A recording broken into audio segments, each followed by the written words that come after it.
کیا نماز صرف رکوع اور سجود کی ایک جسمانی مشق ہے یا یہ ایک گہری نظریاتی عہد کا نام ہے؟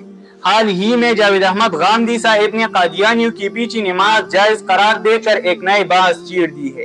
آئیے اس کا ایک فلسفیانہ جائزہ لیتے ہیں۔ کسی بھی جماعت کی امامت کے لیے وحدت عقیدہ بنیاد ہوتی ہے۔ نماز صرف اللہ کے سامنے جھکنے کا نام نہیں بلکہ یہ اس رسول کی پیروی کا نام ہے جس نے ہمیں نماز کا طریقہ سکھایا۔ جب ایک گروہ یعنی قادیانی نبوت کی بنیادی ڈھانچے کو تبدیل کر دے اور حضور کے بعد کسی اور کو نبی مانے تو وہ اس ایمانی دائرے سے باہر نکل جاتا ہے جس میں نماز کی امامت مشروط ہے۔ اسلامک تھیولوجی میں ختم نبوت کوئی فروعی یا جزئی مسئلہ نہیں بلکہ یہ ایک مسلمہ حقیقت ہے۔ ختم نبوت کا انکار کرنے والا اسلامی سسٹم کا حصہ نہیں۔ غامدی صاحب کا اسے تعبیری غلطی قرار دینا اساسی ایمان کی اہمیت کو کم کرنے کے مترادف ہے۔ کیا ایک شخص ایسے امام کی پیروی کر سکتا ہے جو اس کی نزدیک بنیاد ترین نظریہ یعنی ختم نبوت کا منکر ہو؟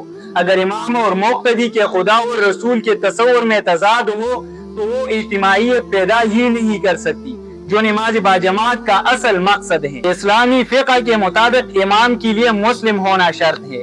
جب پوری امت کا اس بات پر اجماع ہے کہ منکرین ختم نبوت دائر اسلام سے خارج ہے تو ان کی امامت کا جواز پیدا کرنا 1400 سالہ اجماعی شعور کا نفی کرنا ہے۔ تسامح اپنی جگہ لیکن عقائد کے سرحدیں واضح ہونی چاہیے۔ قادیانیوں کے پیچھے نماز کو جائز قرار دینا ایک فتویٰ نہیں بلکہ اسلام کی اساسی شناخت کو دھندلانے کی کوشش ہے۔